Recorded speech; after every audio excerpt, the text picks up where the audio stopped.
Bonjour à tous, bienvenue dans cette nouvelle vidéo qui est un nouvel avis lecture. Donc je vais vous parler de mes 4 dernières lectures. Donc c'est parti, on commence. Alors dernièrement j'ai lu le tome 2 du Prince Cruel, donc Le Roi Maléfique de Holly Black. Donc pour rappel, Le Prince Cruel c'est une trilogie. Donc pour vous faire le résumé du Prince Cruel du tome 1, c'est l'histoire de Jude et de ses deux sœurs, donc sa sœur jumelle Taryn et son autre sœur, je ne sais plus comment elle s'appelle, qui lorsqu'elles sont petites, elles vivent donc elles vivent dans le monde des mortels, dans notre monde à nous, avec leurs parents, et lorsqu'elles sont petites, un jour, il y a un monsieur qui va venir se présenter à leur porte et qui va assassiner sous leurs yeux leurs parents et qui va les emmener dans le monde des elfes, voilà, donc un monde parallèle au nôtre. Un monde enchanté, voilà, avec que des faées en fait, le monde des faées. Et en fait c'est un général faé qui les a enlevés, parce que tout simplement la sœur aînée de la fratrie, c'est la fille biologique de ce général faé, qu'il avait eu à l'époque avec une mortelle, donc la mère des filles. Et cette mère s'était enfuie du royaume de Domelf, donc le monde des faées, pour élever ses filles dans le monde des mortels et pour vivre avec un mortel dont elle était tombée amoureuse. Sauf que ce général Faé, il veut récupérer sa fille aînée puisque c'est son héritière en fait légitime. Et c'est pour ça qu'il kidnappe les 3 filles, hop, il les emmène dans le monde des Faé. Et donc dans ce monde, on va suivre Jude, notre protagoniste féminine principale, qui va devoir s'intégrer dans ce monde de Faé en étant la seule humaine avec sa sœur. Enfin non, c'est pas les seules humaines, mais c'est rare les humains dans le monde des Faé et ils sont pas du tout bien traités, pas du tout bien vus. Du coup, elle va devoir s'acclimater dans ce monde et ça va être un monde fait de complots, de trahison parce qu'il y a une cour et il y a un nouveau roi qui est censé prendre le relais de son père. En fait, le roi actuel de Domelf devient trop vieux, donc il va laisser le trône à un de ses héritiers, mais on ne sait pas encore lequel, et du coup il va y avoir des trahisons entre tous les héritiers, des conflits pour accéder au trône et tout, enfin bref, avec un énorme rebondissement à la fin du tome 1. Voilà pour le résumé, vite fait. Donc dans le tome 1, le personnage de Jude m'avait un peu agacée, je la trouvais très puérile, très immature dans ses décisions et dans sa manière de penser.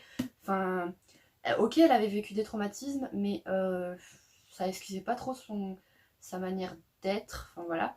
Et donc dans ce tome 2, j'ai beaucoup plus apprécié Jude parce que je trouve qu'elle a eu une évolution elle a mûri en fait, elle a eu une évolution dans sa maturité.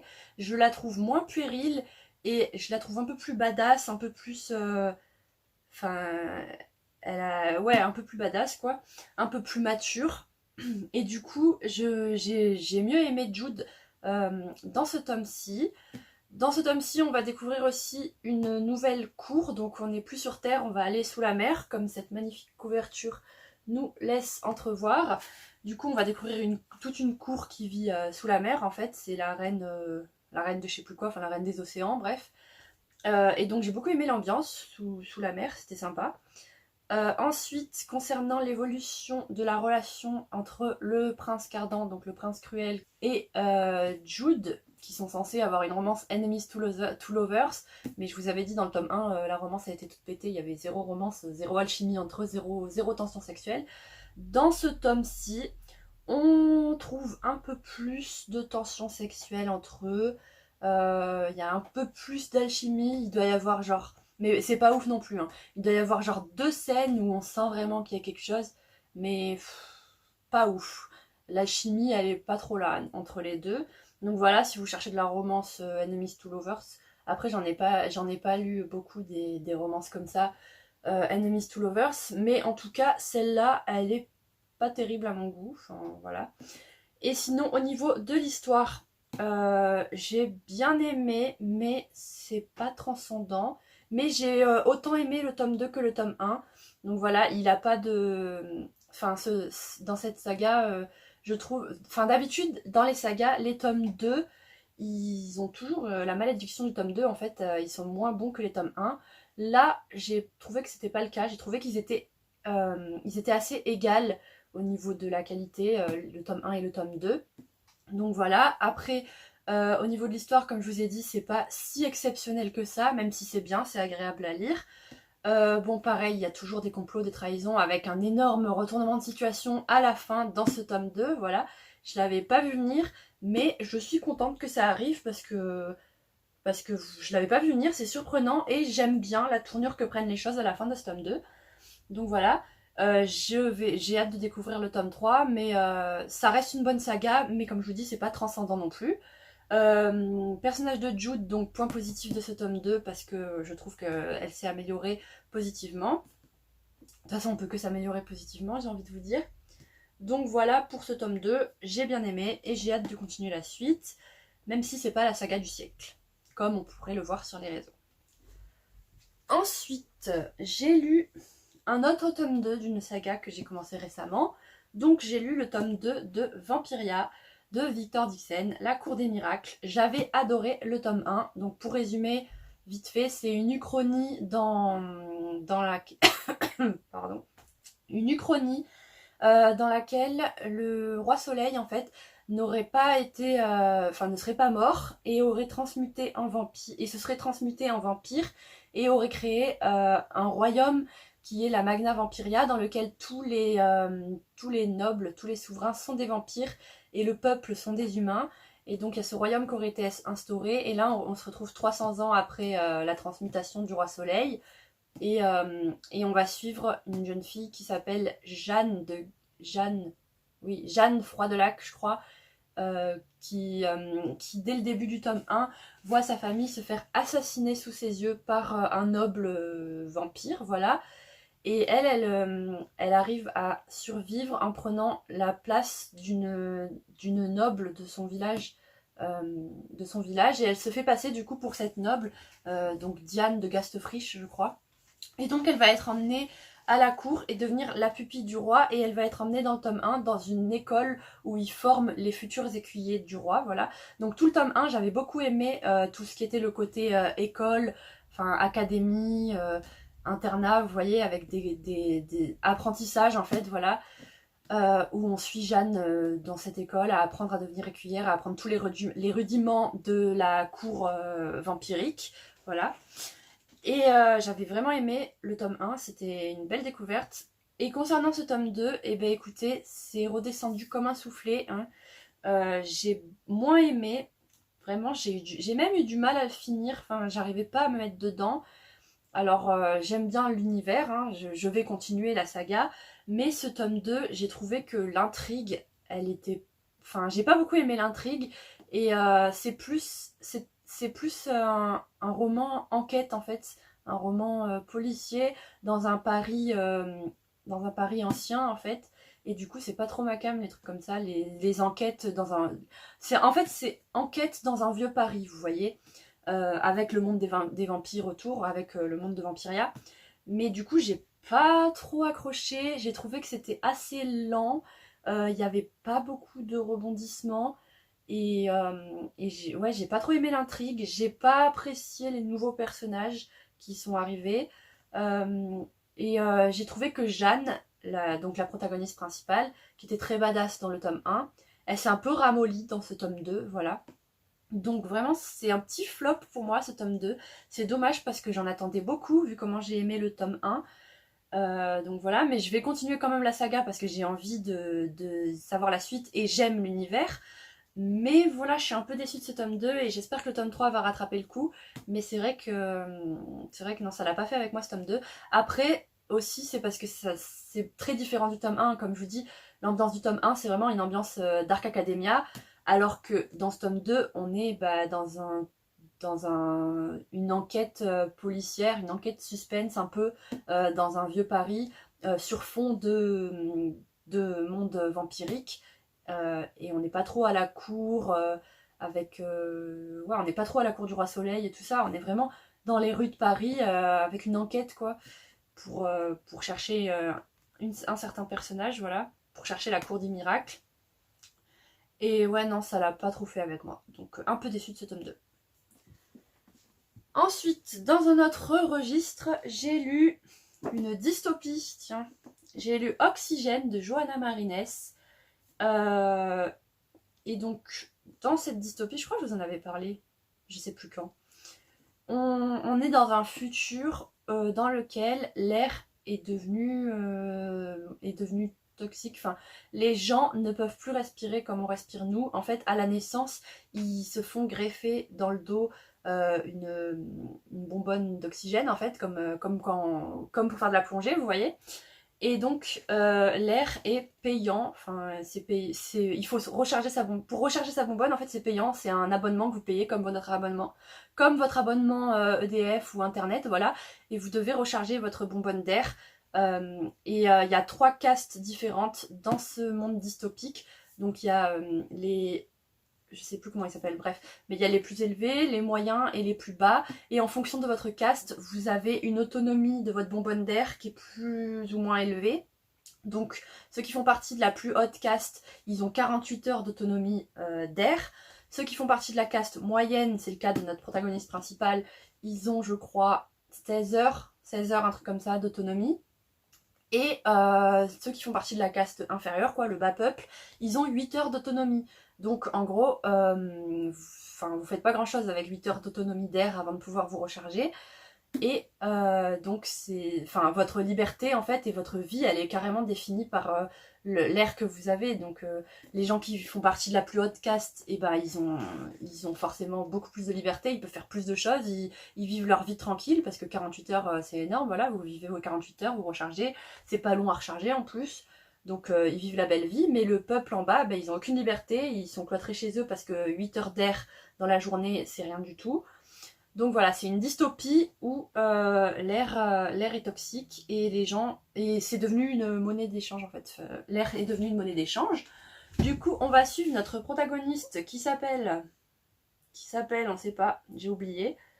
Et ça se passe à Toronto. Donc ça, c'était sympa aussi de voir une dystopie qui se passe pas aux États-Unis et ni en France d'ailleurs, qui se passe au Canada. Donc j'ai beaucoup apprécié.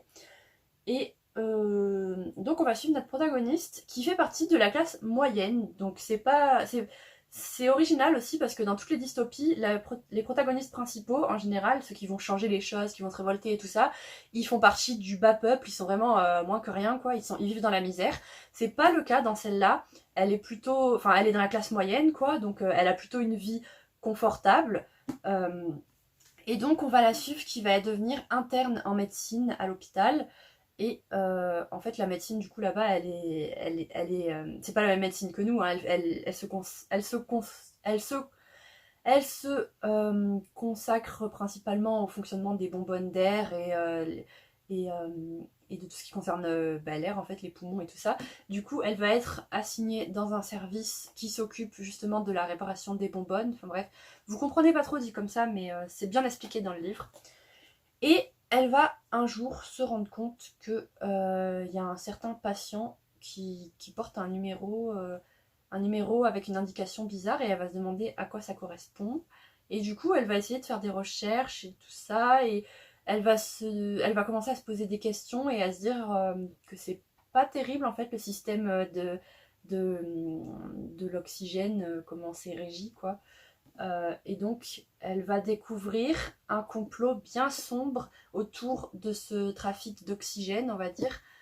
Et elle va voir que, en fait, le monde dans lequel ils vivent, eh bien, c'est pas du tout celui dans lequel elle pensait vivre et que c'est bien, bien sombre ce qu'elle va découvrir derrière, ce qui se cache derrière ce trafic d'air, clairement, ce trafic d'oxygène. Donc voilà, c'était un roman que j'ai beaucoup aimé, une bonne dystopie, originale, avec un personnage, une protagoniste, pardon, originale aussi, puisque elle est pas forcément badass, elle est pas là en mode je veux changer les choses, je veux me révolter. Elle a pas une personnalité très, très forte, vous voyez. Elle est juste normale en fait. Et elle est normale et elle a des réactions normales. Elle est comme vous et moi, quoi. Et elle va pas forcément chercher à faire plus que ce qu'elle ne peut faire. Mais pourtant, elle va se poser plein de questions. Et je sais pas trop comment vous la décrire, mais c'était réaliste ces comportements. Alors que, tiens, je vais comparer par exemple à Hunger Games. Katniss dans Hunger Games, de base, elle a une personnalité assez forte, assez battante, assez badass, vous voyez. Ça se voit, c'est une révolutionnaire, Katniss. elle est pas vraiment à l'image de tout un chacun, vous voyez. Même si on aimerait tous ressembler à Katniss, mais elle n'est pas à l'image de tout le monde. C'est pas des réactions. Enfin, elle n'a pas forcément des réactions normales que chacun aurait. Elle a des réactions trop courageuses pour le commun des mortels, vous voyez. C'est pas tout le monde qui est comme ça. Alors que dans cette dystopie, la jeune fille, elle est normale, voilà, elle est comme nous, elle a vraiment des vraies réactions qui sont pas forcément toujours les bonnes, mais au moins c'est des réactions que n'importe qui aurait de prime abord. Elle cherche, enfin, elle est pas, en fait, le personnage, l'autrice ne l'a pas rendu plus badass que ce que l'humain normal ne pourrait être, vous voyez. Je sais pas si vous comprenez. Bref, j'ai beaucoup aimé cette dystopie, je vous la recommande. C'est original et je m'attendais pas au dénouement. Je m'y attendais pas. Par contre, la fin, je suis un peu mitigée. Parce que, vous verrez, il y a une ellipse temporelle que Enfin, j'ai pas trop aimé la fin. Ça s'est pas fini comme je voulais en fait. Mais sinon, à part ça, c'est très bien, c'est poignant, ça fait se poser beaucoup de questions quant à la liberté, quant à voilà, plein de choses, hein, comme toutes les dystopies. Et je vous recommande grandement Oxygène de Johanna Marines. Et je suis toujours à chier pour donner des avis et des résumés. Écoutez, hein, vous avez l'habitude à force. Si vous voulez des bons avis et des bons résumés, ne regardez pas mes vidéos, regardez des vidéos de quelqu'un d'autre. Ensuite, dernier livre que j'ai lu récemment, dans un tout autre genre aussi, j'ai varié les genres ces derniers temps. J'ai lu Ce qui coule dans nos veines de Sophie Adriansen aux éditions Gulfstream, dans la collection électrogène, là, vous savez, c'est les collections avec les jaspages. Les jaspages, voilà, de différentes couleurs. Et celui-là, je le trouve trop beau, hein. Il est rose saumon, comme ça. Et je l'ai trouvé vraiment trop beau. Je l'ai trouvé, enfin, je vous le dirai dans le prochain book haul, parce que je l'ai acheté récemment, et je l'ai fini hier, pour tout vous dire. Et je l'ai trouvé dans une boutique Maxi Livre. Donc, c'est les boutiques qui vendent des livres neufs à prix cassé. Donc, je l'ai eu à 5 € si vous voulez tout savoir. Et je l'ai lu dans la foulée. Bref, donc le résumé, ce qui coule dans nos veines. C'est l'histoire de Garance qui a fini sa terminale et qui là rentre en prépa dans un lycée, donc en prépa scientifique. Et donc au début, dès le début, elle va faire la connaissance de Adam et ils vont tomber profondément amoureux l'un de l'autre. Ça va être vraiment une belle histoire d'amour, très, très douce, très réaliste. Une histoire de premier amour quand on quitte le lycée, qu'on est en études supérieures, voilà. Pardon. Sauf qu'un jour, Adam va commencer à avoir des problèmes de santé et il se trouve qu'il est atteint de leucémie. Et donc leucémie qui peut être traitée, hein, dont il pourrait guérir grâce à la chimiothérapie. Mais pour avoir une chimiothérapie, ça nécessite une transfusion sanguine au début de la chimiothérapie.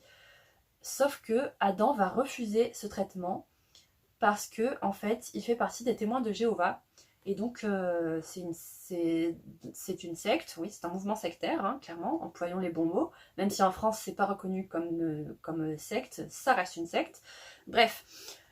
Et donc, il fait partie des témoins de Jéhovah, ce que Garance ne savait pas, parce que pendant les 4 mois où ils sont sortis ensemble, il n'a jamais évoqué la question. Ils ont même couché ensemble avant mariage, alors que normalement, c'est proscrit chez les témoins de Jéhovah. Et du coup, elle va pas comprendre pourquoi il refuse à ce point ce traitement qui pourrait le guérir.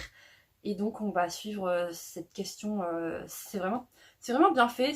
On suit cette question sociétale du refus des transfusions sanguines à cause des mouvements sectaires et du danger que représentent les mouvements sectaires et leurs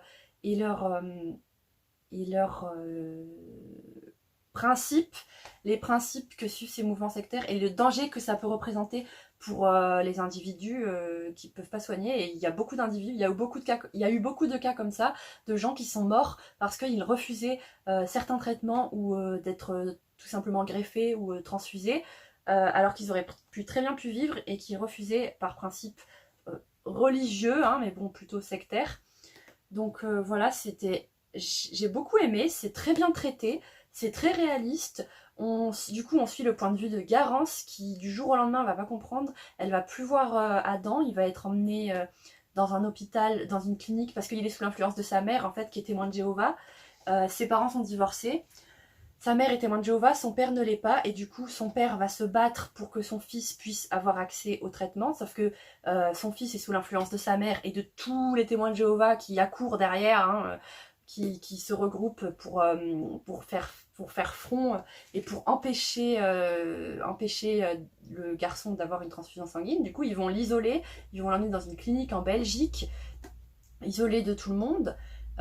Et ils vont tester des traitements alternatifs, mais bon, contre une leucémie, voilà, il y a que la chimio qui marche, hein, les traitements alternatifs à base de plantes et tout ça, c'est bullshit, quoi.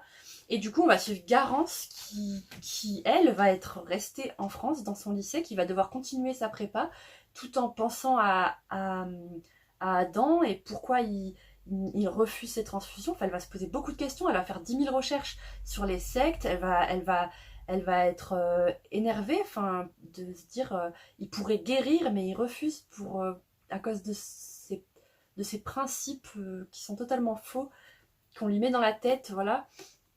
Et c'est très réaliste parce que Garance, elle a des réactions normales déjà, et ouais, c'est très réaliste parce que on se met à la place de Garance et on se dit on aurait réagi exactement pareil qu'elle en fait.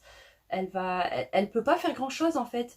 Elle est énervée, elle est outrée, elle comprend pas pourquoi et elle voudrait faire changer les choses, mais elle peut pas en fait, du haut de ses 18 ans, enfin elle en a 17, la moitié du roman, du haut de ses 18 ans, petite étudiante en prépa, elle ne peut rien faire et elle est frustrée de ne pouvoir rien faire et on voit tout son cheminement de pensée, comment elle vit la chose, c'est juste horrible. Enfin, parce qu'on voit qu'elle est impuissante face à cette situation. Et, voilà, donc c'était très bien traité. J'ai encore du mal à vous donner mon avis dessus. J'avais plein de trucs à vous dire quand je l'ai fini, et puis là, j'oublie tout, voilà, comme d'habitude. Mais c'est vraiment très bien fait. C'est un sujet très important, je trouve, qu'on n'aborde pas assez. Ça parle du coup des déviances sectaires, des mouvements sectaires, voilà, et de leurs dangers. On suit aussi, ça nous parle aussi de la dureté aussi de la prépa scientifique, parce que c'est quand même abordé comme quoi les gens qui sont en prépa scientifique, ben clairement c'est très dur, hein. Ça nous parle qu'il y a plein de gens dans la classe de Garance, il y en a une, elle devient anorexique, il y en a une, elle est accro aux anxiolytiques ou aux boissons énergisantes. Enfin, on voit vraiment que toute la classe en prépa, ils vivent encore en enfer, parce que c'est vraiment de l'acharnement de la part des profs et tout, c'est toujours la réussite, la réussite, la réussite. Et même malgré ce que Garance est en train de vivre avec Adam, les profs, ils ont aucune compassion pour elle. Enfin bref, du coup, ça aborde ça aussi. C'est aussi très réaliste sur la relation amoureuse entre Garance et Adam, genre relation premier amour et tout. C'est pas du tout fantasmé, c'est pas du tout idéalisé. C'est vraiment une relation de premier amour telle qu'elle se passe dans la vraie vie en fait. Ce livre est vraiment très réaliste, très bien construit, très bien fait, qui aborde des questions très importantes. Il est très bien écrit, voilà. J'ai beaucoup aimé, c'était une vraie révélation. C'est un livre que j'avais pas prévu d'acheter, je l'ai vu comme ça à 5 euros, je me suis dit pourquoi pas. Et je suis très contente de l'avoir acheté, de l'avoir lu. Il est court, il fait 280 pages, 269 pages. 269 pages. Il se lit très vite, pour vous dire, je l'ai lu en quelques heures. Et ouais, c'est poignant, ça fait réfléchir. Ça parle de la question du consentement, de la liberté, enfin du consentement éclairé. À partir de quand le consentement n'est... Enfin, à partir de quand le malade n'a plus son libre arbitre concernant ses décisions, voilà.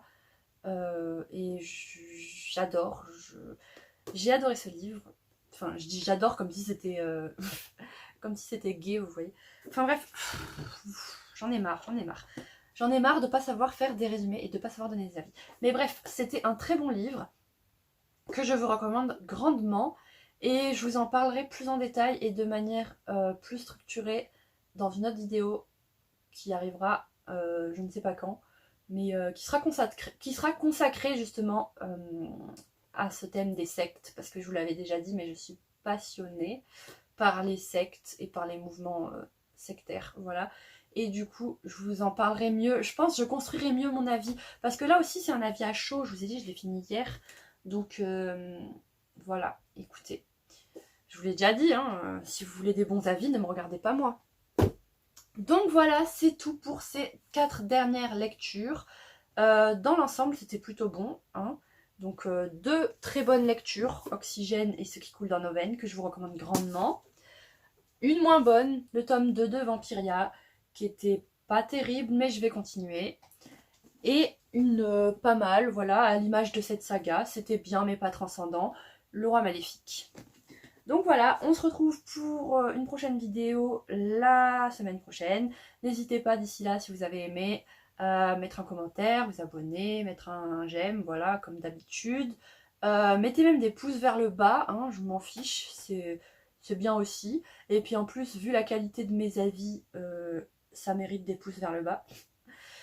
La meuf, elle se dénigre toute seule, elle a rien compris à YouTube. Bref, sur ce, bonne journée, bonne soirée, bonne nuit, je sais pas. À la semaine prochaine, ciao!